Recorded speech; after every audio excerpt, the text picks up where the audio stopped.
আমাকে যখন মনির হায়দার আজকে কথা বলতে বলেন তখন আমার মনে প্রশ্ন জাগে। আমি রাজনৈতিক বিশ্লেষক নই, আমি সংবিধান সম্বন্ধে কোনো বিশেষজ্ঞ নই, আমি ছবি তুলি, কিছু লেখালেখি করি, মানবাধিকারের কাজ করি, কিন্তু তারপরে একটা ভিন্ন জিনিস মনে হলো, সেটাই হয়তো আমার যোগ্যতা। কারণ আমরা যেই সংস্কারের কথা বলছি, যেই জায়গায় পৌঁছতে চাচ্ছি, সেটা তো সাধারণ মানুষের জন্যই, এবং তাই যদি হয় তাহলে হয়তো আমার একটা ভূমিকা রয়েছে। কারণ আলোকচিত্রী হিসাবে আমি অনেকের সাথে যোগাযোগ করি, অনেক জায়গায় যাই, সাইকেলে করে ঘুরি, বঙ্গভবনে যাই, জেলেও যাই, অনেক রকমের জায়গায় বিচরণ করি বলে বিভিন্ন ধরনের মানুষের সাথে আমার যে যোগাযোগটা হয় সেটা গুরুত্বপূর্ণ আমি মনে করি। তবে শুরু করি আত্মসমালোচনা দিয়ে। আমাদের ডাকা হয়েছে, আমরা এখানে বসে আছি, এই মুহূর্তে দুজন চলে গেছেন, অনেকেই গেছেন, দুজন চলে গেছেন, তাতে বিশেষ একটা সমস্যা তৈরি হয়েছে। কারণ এরকম যখন একটা মঞ্চ দেখি তখন সাধারণভাবে আমি সেখানে বাঙালি, মুসলমান, মধ্যবিত্ত, পুরুষ এদেরই দেখি, এদের বাইরে কাউকে দেখি না। এবং আমরা যখন সেই ইনক্লুসিভ বাংলাদেশের কথা বলি তখন নিজেদেরকেও প্রশ্ন করা দরকার যে আমরা কি ধরনের প্রতিনিধিত্ব করছি সেই ইনক্লুসিভ বাংলাদেশের, সেটা সবসময় করা হয় না। রিজওয়ানা চলে গেছেন, উনি থাকলে অন্তত দুজন নারী থাকতো, এখন তো তারাও নেই। উনি ঠিকই প্লাস্টিকের বোতলের কথা খেয়াল করলেন, করা দরকারই ছিল। বসুন্ধরা টিস্যুর ব্যাপার কিন্তু অবশ্যই উনি খেয়াল করেননি, সেটাও আমাদের সামনে এখানে রয়েছে। এবং এই জায়গাগুলিতেও কোন জিনিস ফিরে আসে, কোন জিনিসকে আমরা স্থান দেই, কোন জিনিস আবার উপরে উঠে যায়, সেগুলি নিয়ে বোধহয় ভাববার ব্যাপার আছে। যেই কথা নাসিরউদ্দিন পাটোয়ারি বললেন সেটা অবশ্যই সত্য, এবং ছাত্রছাত্রীর নেতৃত্ব দিয়েছে যদিও, রাস্তায় কিন্তু রিকশাওয়ালা ছিল, শ্রমিক ছিল, সাধারণ টোকাই ছিল, এবং যারা হতাহত হয়েছেন, যারা মারা গেছেন, তার 80% কিন্তু তারাই, তাদেরও কিন্তু কোনো প্রতিনিধিত্ব নেই। এটা আমাদের মনে রাখা দরকার। এখন যেই জিনিসগুলি হয়, আমরা সাধারণত কি করি, আমরা যখন আসি তখন প্রথমে নিজের দায়িত্বটা, নিজের সুবিধাগুলি আমরা আদায় করে নেই। যখন যেই সরকার এসছে তারা আসার পরে প্রথমে তাদের সম্বন্ধে যত কেসগুলি আছে সেগুলি সরিয়ে দিয়েছে, অন্যান্য যা যা সুযোগ সুবিধা সেগুলি নেওয়ার চেষ্টা করেছে, তারপরে অন্যান্য জিনিস এসছে। সেটা চলমান থাকবে কিনা সেটা নিয়ে আমাদের প্রশ্ন করতে হবে। আমার কেস কিন্তু এখনো চলছে, এবং আমার কেস নিয়ে আমি কারোর সাথে আজ পর্যন্ত কোনো তদবির করতে চাইনি। কারণ আমার কেসটা যখনই আমি তদবির করে আগে আনবো তখন আমার কেসটা অন্যান্যদের চাইতে ভিন্ন হবে, এবং সেই জায়গাটায় আমি যাতে না যাই সেইটা দেখাটা আমার জন্য সবসময় গুরুত্বপূর্ণ।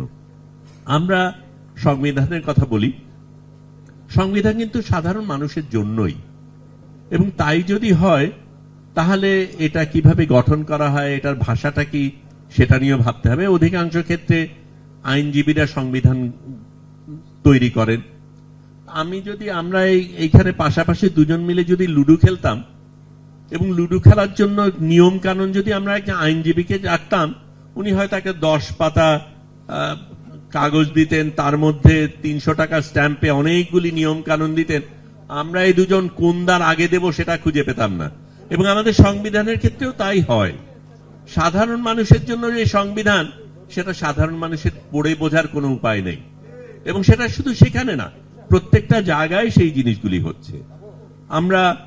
আমি আমার ব্যক্তিগত অভিজ্ঞতার কথা বলি, সাংবাদিকতা যেহেতু করি, এক পর্যায়ে সোয়াতে, পাকিস্তানের সোয়াতে যখন তালেবানরা আসে তখন আমার মনে একটা প্রশ্ন জাগে, কারণ সোয়াত জায়গাটাকে খুব উন্নত জায়গা, সুইজারল্যান্ড অফ দ্য ইস্ট বলা হতো ইত্যাদি। আমার অবাক লেগেছিল ওরকম একটা জায়গায় তালেবান এসে কি করে দখল করলো, তারা কি করে আধিপত্য বজায় রাখলো। একটু রিস্কি ছিল ঠিকই, তারপরেও গিয়েছি, সাংবাদিক যেতেই হয়। তখন আমি খুব মজার একটা জিনিস দেখলাম। এটা ঠিক, তারা ধর্ম নিয়ে কথা বলে, কিন্তু সেখানে কিন্তু তারা ধর্মকে বিক্রি করার কোনো চেষ্টা করেনি। তাদের জনগণের কাছে কথা ছিল, তোমার প্রশাসন কাজ করে না, তোমার পুলিশ কাজ করে না, তোমার জিনিসের দাম হু হু করে বাড়ছে, তুমি চিকিৎসা পাও না, তোমার ছেলে মেয়ে চাকরি পায় না, তোমার জীবনের নিরাপত্তা নেই।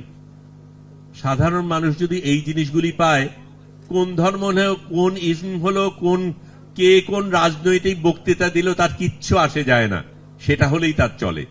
এবং ওই জায়গাটাই আমরা ব্যর্থ হয়েছি। যখন যেখানে এসছি, আমাদের তো অনেক রাজনৈতিক দল এসছে, এই এতগুলি রাজনৈতিক দলের যে কোনো একটা দল যদি তাদের ম্যানিফেস্টোর 10% সত্যিকার অর্থে কাজে লাগাতো, তার জীবনে গদি থেকে সরতে হতো না।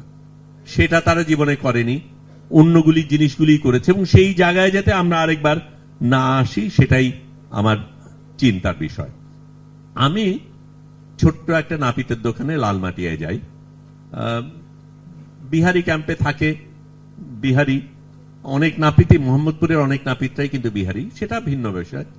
তা আমার চুল কাটতে কাটতে নাপিত বেচারা আমাকে বলল, আগেই তো ভালো ছিল।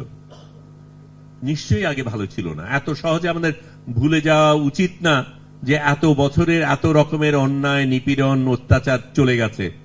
কিন্তু সাধারণ মানুষ যখন ভাবা শুরু করে, যে কোনো কারণেই হোক, আগেই ভালো ছিল, এবং এত দ্রুত যদি সে মনে করতে শুরু করে আগেই ভালো ছিল, তাহলে আমাদের নিজেদের প্রশ্ন করতে হবে কি আমরা করছি বা করছি না, যেটার কারণে সে এই কথা ভাবতে পারে। আজকে পাটওয়ারি সাহেব অনেক কথা বললেন যে যাদের জন্য আমরা, যাদের ত্যাগের কারণে আমরা এসছি, নিশ্চয়ই উনি বললেন, আমি খুব খুশি হলাম। কিন্তু এই বলার সাথে যদি আমরা সত্যিকার অর্থে এতগুলি আহত মানুষের সত্যিকার অর্থে কি হচ্ছে সেটার দিকে খেয়াল রাখতাম, আমি অনেক বেশি খুশি হতাম। কারণ আমি নিজে জানি, আমি যার সাথে ঘর করি সে প্রতিদিন এইটা নিয়ে কাজ করে, আমরা কয়েকজন মিলে কাজ করছি।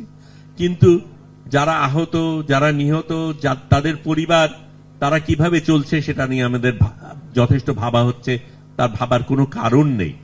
কারণ আপনি শহীদ স্মৃতি ফাউন্ডেশনের কথা বলেন বা যেখানেই বলেন, তাদের নিয়ম আছে, অনলাইন ফর্ম আছে, কাগজ জোগাড় করতে হয়, সই করতে হয়। যেই রিকশাওয়ালা মারা গেছে, তার স্ত্রী কোথার থেকে এইরকম আমলাতন্ত্র একটা ফর্ম পূরণ করে, কোথার থেকে সই এনে সবকিছু করে সেই কাগজ জমা দেবে, তারপর দুদিন পরে বলা হবে ও কাগজটা হারিয়ে গেছে, আরেকবার দরকার। এই বাস্তবতা আমাদের আছে। এবং এই একদম প্রত্যেক দিন এই জিনিসগুলি হচ্ছে।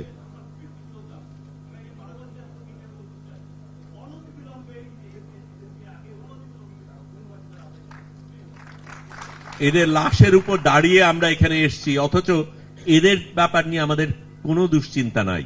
আমাদের আরো অনেক কিছু হচ্ছে, অনেক রকমের পরিকল্পনা হচ্ছে, কিন্তু সত্যিকার অর্থে আমরা যতদিন না এই মানুষদের খেয়াল করব, যতদিন না বাজারের দাম কমাবো, যতদিন না আমার সন্তান বাড়ির থেকে বেরোলে সে নিরাপদে ফিরবে কিনা সেটা নিয়ে নিশ্চিত হব, ততদিন কিন্তু আমাদের এই পরিবর্তনের কোনো অর্থ নেই। এইখানে বসে এতগুলি বিশেষজ্ঞ আপনাদের অনেক সুন্দর কথা বলে দেবে, কিচ্ছু আসবে যাবে না তাতে।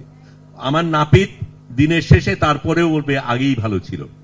এবং সেই নাপিতের চিন্তাটা আমার করতে হবে, কারণ তার বাস্তবতাটা আমার বাস্তবতা।